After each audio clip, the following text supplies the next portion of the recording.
अच्छा जी, कोई भी कमर्शियल प्रॉपर्टी किराए पे लेने से पहले आपने ये सारी चीज़ें कंफर्म कर लेनी है,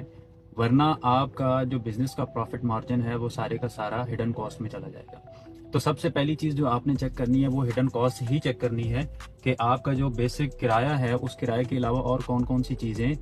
कॉस्ट के अंदर इंक्लूड हैं। मिसाल के तौर पे कुछ प्रॉपर्टीज़ जो होती हैं वो आपके किराए के साथ मंथली बेसिस पे मेंटेनेंस का बिल जो है वो भी आपको भेज देते हैं, फ्यूल चार्जेस जो जनरेटर के होते हैं वो भी आपको भेज देते हैं, सिक्योरिटी के चार्जेस आपको भेज देते हैं,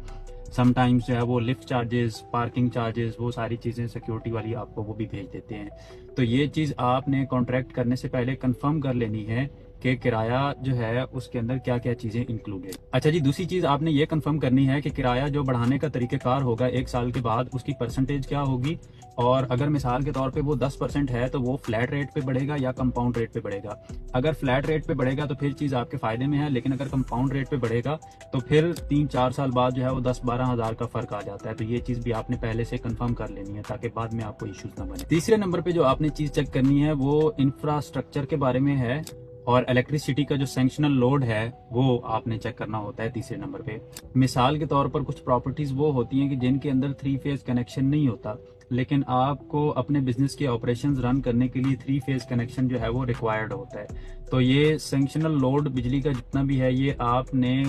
कोई भी कमर्शियल प्रॉपर्टी किराए पे लेने से पहले चेक करना होगा।